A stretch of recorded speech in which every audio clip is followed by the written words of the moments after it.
Hey everyone, welcome to Vibe Realms.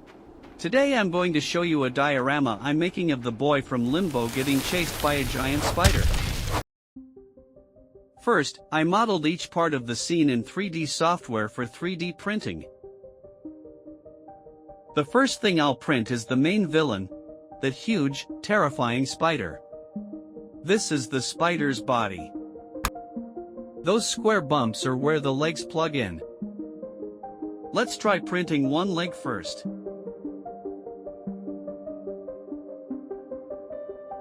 It snaps on perfectly. Great! Okay, now let's print the other legs. This spider looks a bit strange, it only has 5 legs. That's because in the game, the boy's trap took out 3 of its legs.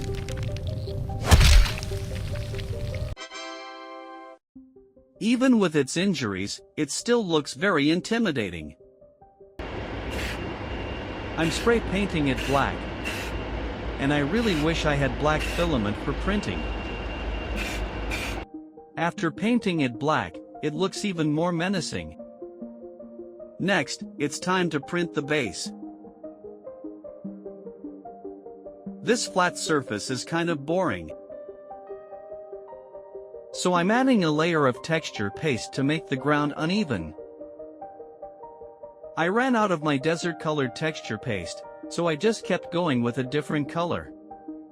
The ground looks a bit more natural now, but I want to add some more details. Here is some gravel.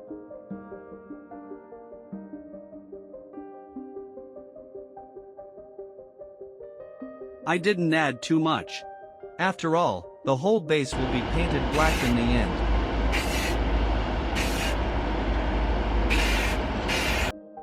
Now it's starting to feel a bit like the game's atmosphere. See this recessed area? This is where the 3D printed game title will go.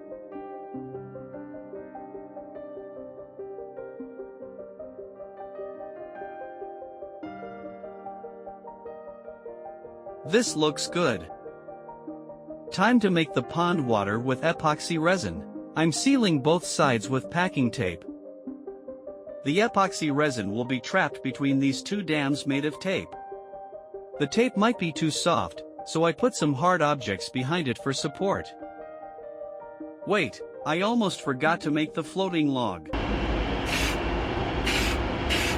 Layer lines are the last thing we want to see in 3D printing, but this time, the layer lines actually help simulate the texture of tree bark.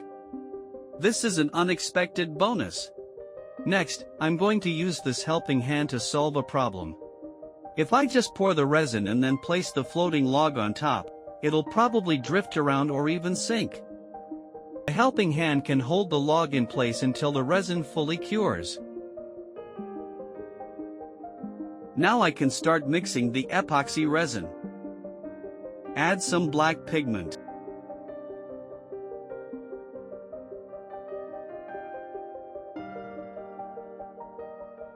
When pouring the resin, go slow to avoid creating too many bubbles.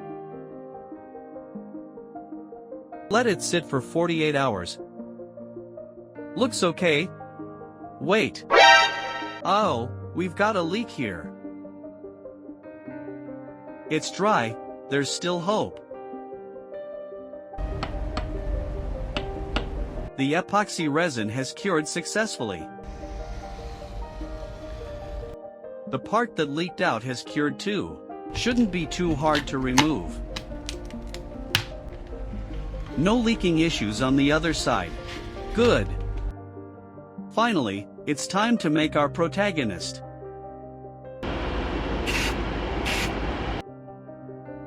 His eyes should be white. I'll use this correction fluid pen to give him his eyes. And just like that, the plastic figure comes to life. So there you have it, this diorama is officially done. Now let's take a closer look. While I have this chance, let me tell you a bit about this channel. I've always been a daydreamer, I love fantasy stories and sci-fi movies, and I've always wanted to turn my imagination into real-life dioramas and share that vibe with you. But honestly, I gave up more than once because the learning curve was just too steep. Luckily, in recent years, tools like 3D modeling software and 3D printers have become much easier to pick up. Now I can finally focus on designing cool scenes instead of getting stuck on software bugs or tweaking printer settings. What excites me even more is how powerful AI-generated video has gotten. I can't wait to see what kind of vibe we can create when AI meets diorama building. On this channel, you'll see all kinds of dioramas. Inspiration comes from movies, games, books, real-life events, or even my own dreams and imagination. I'm starting with 3D printing as the main tool, and as I gain more experience, I'll gradually bring in new materials and techniques. I also plan to incorporate more AI-generated content into future videos to push my creativity even further. And here are some of the projects I'm currently working on. Anyway, back to the diorama. This diorama recreates that moment in the game where the giant spider is right on the boy's heels. I threw in all the key elements, such as the panicked main character, the huge size difference between him and the spider, that nasty stagnant water with no life in it, and that narrow escape path where one slip-up means game over. Looking at it now, I think I managed to capture how dangerous and urgent that scene felt. So, can you catch the vibe? Thanks so much for watching. I hope you enjoyed seeing this Limbo scene come to life. If you did, feel free to leave a like or a comment, and make sure to subscribe and hit the bell so you'll catch the next build. I'll see you in the next one. Bye!